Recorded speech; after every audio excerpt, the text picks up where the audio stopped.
Thank you, Wendy, the fabulous Wendy, our music ministry. Thank you for the meditation and the teaching and just being a part of our Sunday experience. You know, Unity on the Bay, we are a community that is so open to the messages and the teachings and the truth that lie in so many world religions and philosophies. I'm reminded that one of the reasons why Unity is called Unity is because of that, because we believe that there is this unity between all paths, and they're always leading us to recognize the power that is within us, which is the power of the divine. So thank you for that. I'm getting mixed messages from you all. I thought the jokes at the 9 o'clock service tanked. I even told them that I wasn't going to use them at the second service. I did say that, but I just got a couple of text messages, Faye, that said that I should try. So let me ask this question, because this way it'll be your fault if they're bad and I share them. Clap if you don't want me to say the joke.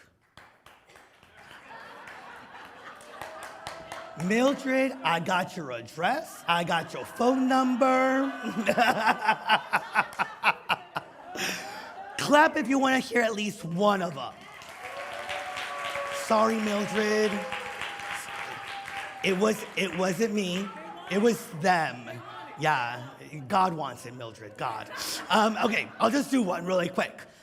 Earth Day Sunday, right? What is the tree's least favorite month? What is the tree's least favorite month? September.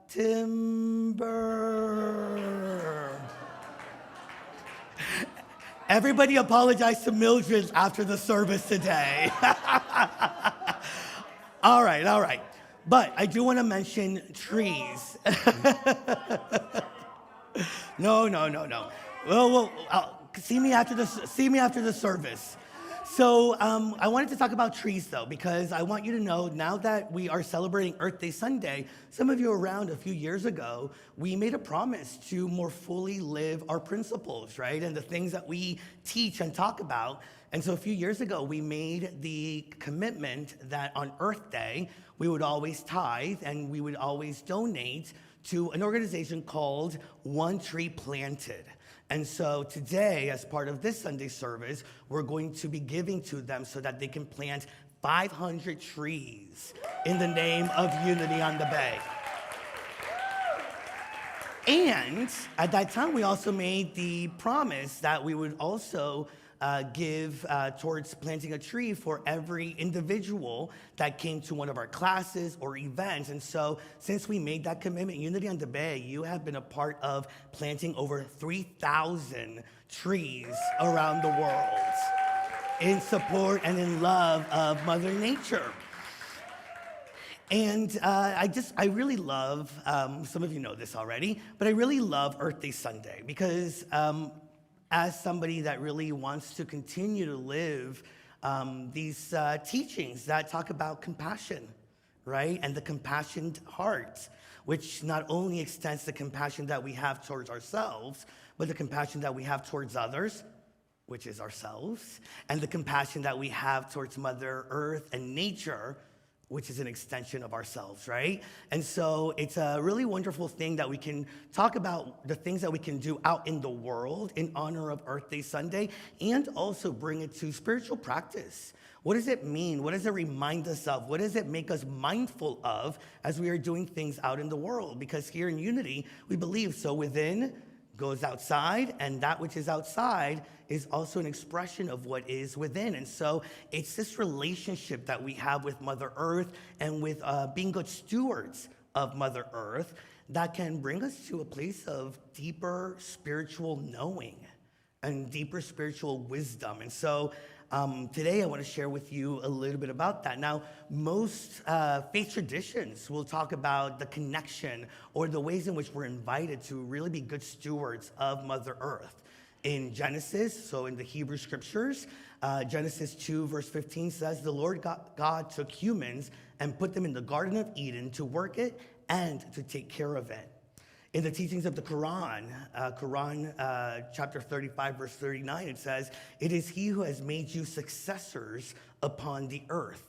meaning that we have been made what is called the Khalifa, which is the stewards of not only humanity, but we have been entrusted with Mother Earth and caring for our surroundings. In the Buddhist traditions, Thich Nhat Hanh, for example, says, "The earth is our mother, nourishing and protecting us in every moment, giving us air to breathe, fresh water to drink, food to eat, and healing herbs to cure us when we are sick." In that, he reminds us that it's not that we have a relationship with nature, we have an intimate relationship with nature. It's an intimate, as intimate as with our loved ones, as intimate with those that create and are part of our community. That's the kind of relationship, and I don't know about you, but part of my spiritual practices are meant to not only heal me and work through me, but so that I can show up in greater ways in my intimate relationships, right? How many of you, as you have done your own healing, as you've done your own spiritual work, have been able to show up for others in bigger, better, deeper ways, right? And we can do the same with Mother Earth. We can do the same, and not only can we extend it from us, but as we are extending that kind of care, we can take moments of mindfulness and awareness, because there's even deeper teachings at hand from it. In the Native American Lakota tradition, Chief Seattle said, "The earth does not belong to us, we belong to the earth." And so how are we cultivating this intimate relationship, and how are we showing up in that? In Unity, we do embrace the principles of oneness, of recognizing that there is this interconnectedness and actually an interdependence between us and everything that is around us. So when we talk about caring for Mother Earth, we're talking about loving ourselves. And conversely, when we don't recognize the impact that some of our unconscious decisions and actions take place, we may be harming ourselves in the process also. And so what are the things that we are planting? What are the ways in which we are cultivating and toiling the soil within us to more fully be aware of this oneness and the divinity that is not only within us, but asking to show up through us? Fritz of Capra said, "Ecology and spirituality are fundamentally connected because deep ecological awareness ultimately is spiritual awareness." See, when we are spiritually aware, we act with integrity towards that which we say we love, that which we are connected with, and especially with Mother Earth in our home. And it really is a practice of mindfulness. I was reminded, I was driving down, I told this story a while back with something else, but I was driving to the Keys. I was gonna go speak in the Keys, and I was running late. There was traffic.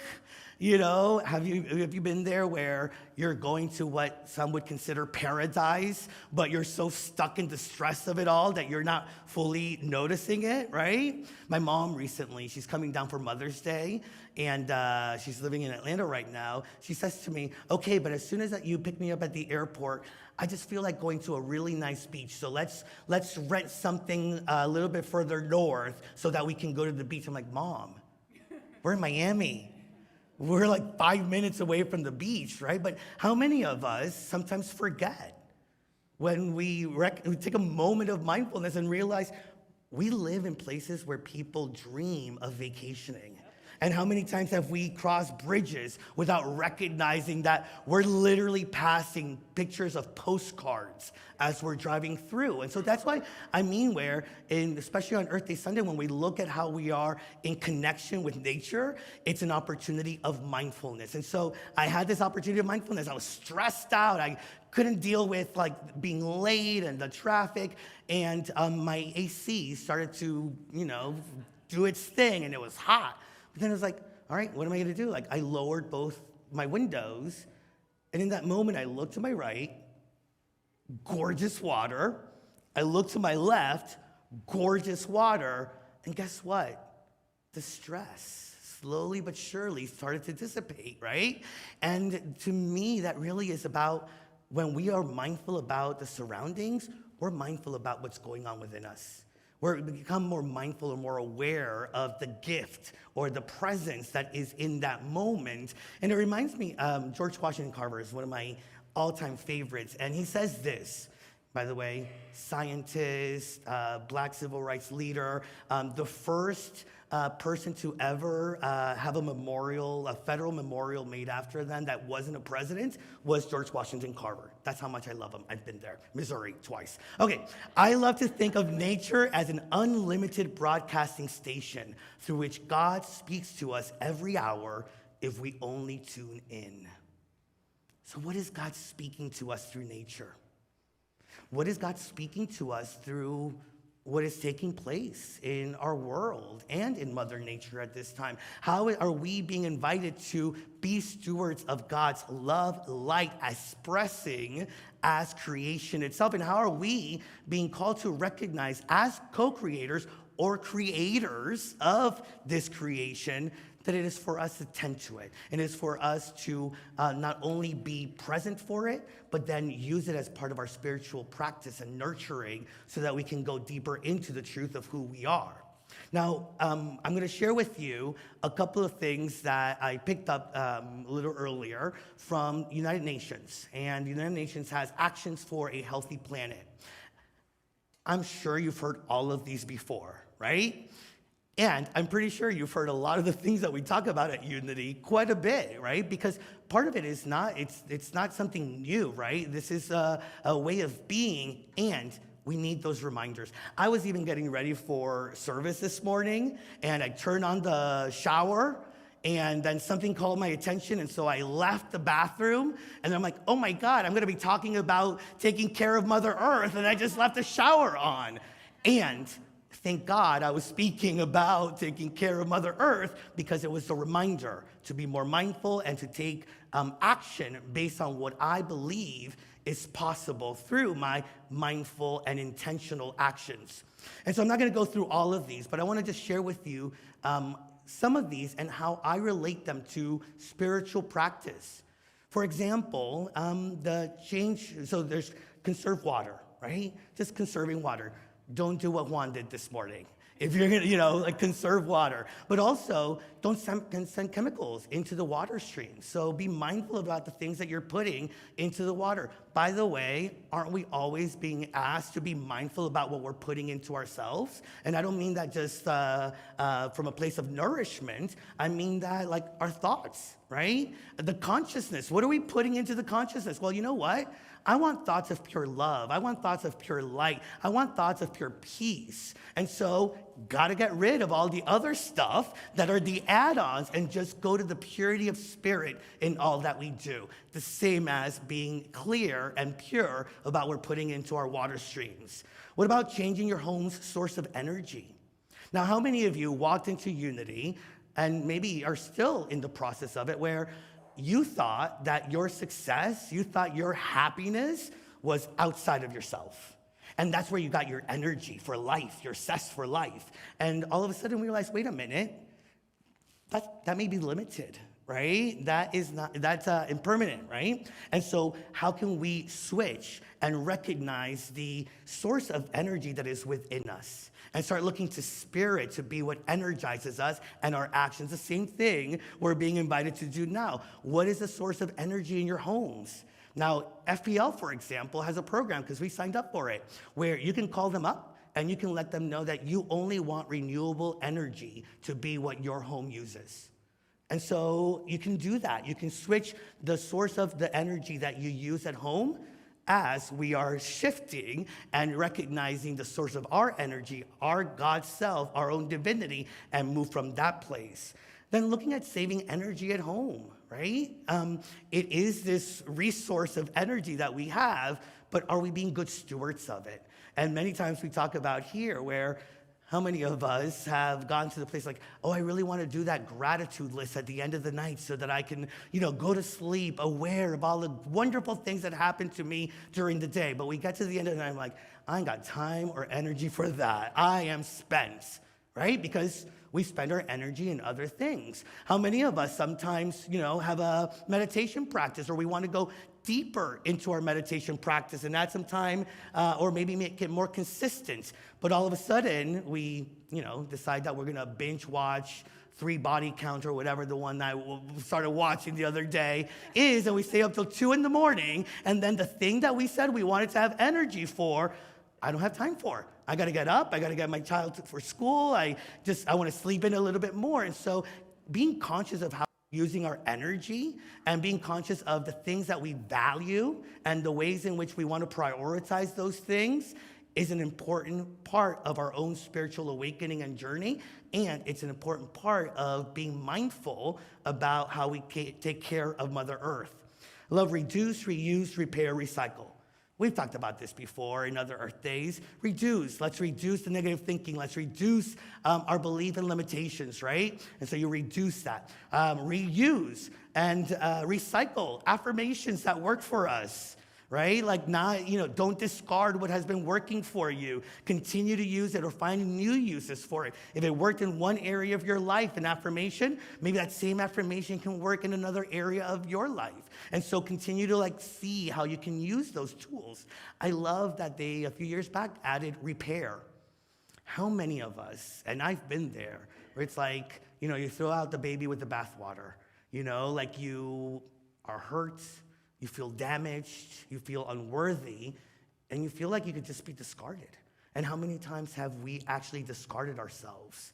How many times have we not given ourselves the opportunity to heal, to be repaired, and to recognize that the power of love is the power that heals and is the power that then extends to take care of Mother Earth. And so rather than throw something away that doesn't work anymore, is there even an opportunity to repair? And I get it. Sometimes it feels like it's easier to just throw it away. Sometimes it's easier to just put it on the back burner. The things that we need to heal about ourselves or that are being called to heal, uncomfortable. And so it's better to just put it to the side, throw it in a closet, buy yourself a new one, right?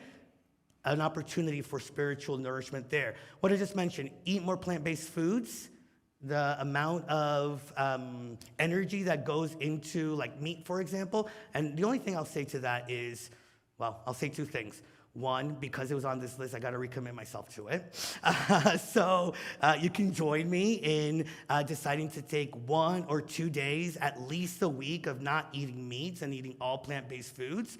But Unity began as a vegetarian movement. Our co-founders actually believed in the interchanging of energies. And they would talk about the fact that animals, which have a higher level of feeling pain, the moment that they feel that pain, that's an energy, right? When you feel pain, don't you hold that energy in? And so Charles and Myrtle Fillmore were very mindful about the foods that they brought into their system and the energy of that food and what it carried. Plant native species. I get it, because I've been there before where it's I like that plant. It doesn't belong here. It takes more water. It's not meant to be here, but I like that plant. And so we put it in, right? It's an opportunity to recognize everything has a place and everything has a space. And the more that we honor the places and spaces that not only nature, but who we are can be in, then the more we flow with life, the less resources that we need because we are exactly where we need to be and we aren't fighting. How many times do we take up so much energy because we're trying to get into a place where we just know that we don't belong, but somehow something told us, or maybe we were thinking I don't want that position, I don't want that job, but it'll look really good, and my parents wanted it for me, and so we push, energy, and it's not for us. It's not the space. So recognize where things go in our life and how we show up. And then I will say, make your money count. Look at the ways in which you're supporting the businesses, the institutions, the organizations. I was reminded of Gandhi's quote on happiness. Happiness is when what you think, what you say, and what you do are in harmony. Check it out. See how you're being called to be in greater harmony and greater happiness as you support Mother Earth. I want to leave you by talking about Jesus' first miracle. Okay, let's see if this service knows it a little bit more than the first one. How many of you know John 2, verse 1 through 5? How many of you know the wedding at Cana? Okay, how many of you know when Jesus turned water into wine? Yeah, okay, got it, bingo, that's the one. Did you know that was his first miracle? That's actually what started the ministry that started the fullness of what Jesus was meant to do. And he didn't think he was ready for it. So when all of a sudden the wine is done, they turn to Mary, Jesus' mother. And the mother says to Jesus, hey, they have no wine. And it says that Jesus said to her, women, what concern is that to you and to me? My hour has not come yet.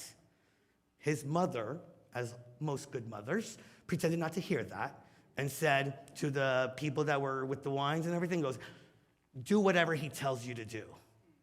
See, Jesus wasn't ready, or he didn't think he was ready to do what he was being called to do. How many times do we not think that we are ready to take the right actions? How many times do we think that we're not ready to think big, to recognize the impact that we have? Let's not kid ourselves. Let's not say that what we do has a small impact on life.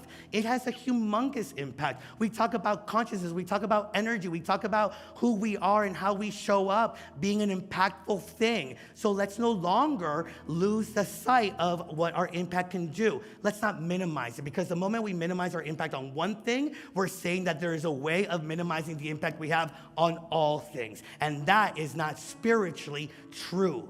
So our time is now to take right action. Our time is now to really care for Mother Earth. And our time is now to go deeper into the truth of our being and let it shine forth as the extension of not only being good stewards to Mother Earth, but being good stewards to our own divinity and the way that we show up in the world. Don Miguel Ruiz, in one of the last lines in one of my favorite of his books, The Five Agreements, says this: we are not in a hurry, but we have no time to lose. We're not in a hurry, but our time is now. I want to leave you by reading to you the Beatitudes for Earth Sunday. These are by Richard Gilbert. And at the end, I'm going to invite you to speak the last line with me. Blessed are the heavens, for they declare the power of creation. Blessed is the earth, our beloved home, for she is a planet of plenitude. Blessed are the waters thereon, for they gave rise to living things. Blessed is the land, for it is the source of life abundant. Blessed is the air that we breathe, for it fires us to live and love. Blessed are the beasts of the field, for they are glorious to behold. Blessed are the birds of the air, for they carve a graceful arc in the sky. Blessed are the mountains and the seas and the valleys, for their variety makes rich our habitat. Blessed are the fields of grain, the orchards of fruit, for they give sustenance, asking nothing in return. Blessed are the dwellers on earth, for they cherish the privilege of living upon it. Blessed are they who protect the earth and all her creatures, from the plants of the field to the trees of the forest, for their reward shall be harmony with the web of existence. And together let us speak this last line: rejoice and be glad, for the earth and her people are one. Let's say that together. Rejoice and be glad, for the earth and her people are one. Let us be blessed. Namaste.